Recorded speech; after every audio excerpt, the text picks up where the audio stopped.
So students, today we are going to discuss another small topic in anal canal, that is pilonidal sinus or pilonidal abscess, and together it's called pilonidal disease. Okay, pilonidal composes of two words, pilus and nidus. Pilus in Latin means hair and nidus is nest. So there is a nest of hair in these sinuses. That's why it is called pilonidal sinus. Okay. Previously, it was thought that pilonidal sinus is a congenital condition, but nowadays it has been proven that this is not congenital. It's basically an acquired condition. Why it is acquired condition? Because it is seen in professions which deal with hair, like barbers. They get pilonidal sinus in the interdigital cleft. Those who shear the sheep, they take off the woolly coat of the sheep, they get interdigital pilonidal sinus, as well as hirsute men in the 20s and 30s who drive jeep or they do prolonged sitting, they get pilonidal sinus. Moreover, these sinuses, they never contain hair follicle. Okay, and these hairs are usually dead hair which are sucked in. So we believe it is an acquired condition, mostly seen in young men of 20 to 30 years of age, especially obese and hirsute. Where is the site mostly for that? It's the sacrococcygeal area, midline. Midline, you see, midline sacrococcygeal area. Either it will present as a abscess, in which case there will be painful swelling in the midline, in the sacrococcygeal area, and erythema and raised temperature will be present and bursting pain will be there, or it bursts off and small sinuses are there with discharges pass off and on. Okay, and sometimes hair can be seen coming out of it. So pilonidal sinus, and rarely it's seen in interdigital cleft, as I said in barbers and all. So, and how do they present? These patients present with an abscess in the sacrococcygeal area or a chronic discharging sinus in the gluteal cleft. Okay. So, how do we diagnose this condition?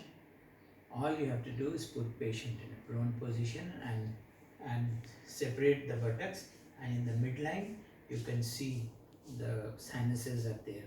Okay. So, and you know it is a pilonidal sinus. You don't need any specific investigation or test to confirm your diagnosis. Then how do we treat pilonidal sinus?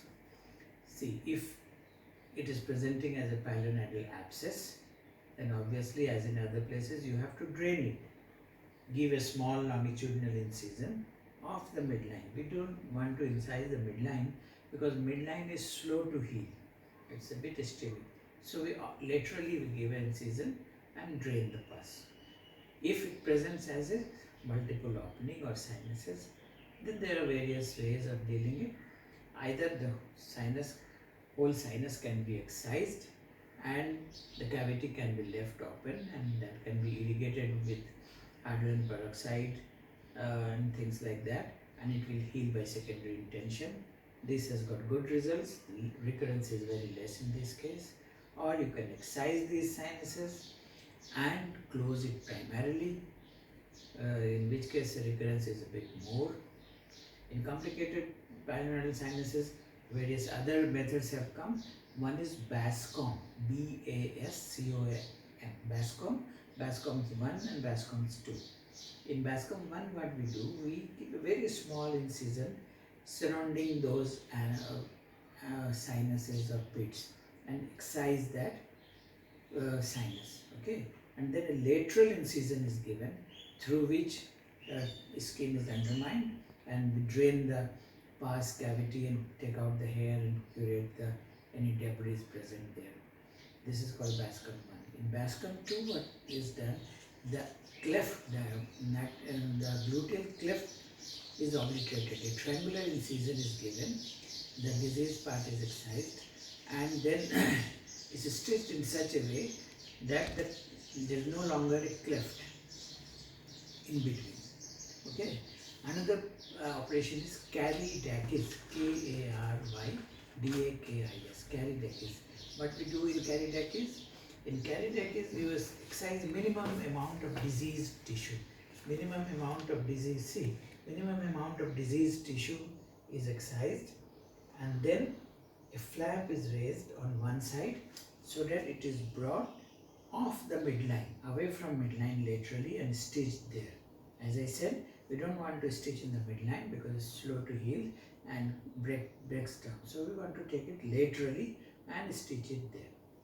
Okay, so we have Bascom's method, Bascom 1, 2, and Carydakis method, where you excise it and raise a flap and bring the flap laterally and stitch it on the other side. If there are complex pilonidal sinuses and recurrent pilonidal sinuses, then you have to excise a wider area. And this wider area will have to be covered with some sort of flap, gluteus maximus flap, rhomboid flap, what we call. A flap is given after excision of all the diseased part, a flap is given to cover that area. Okay, so that's how you treat pilonidal disease. Thank you.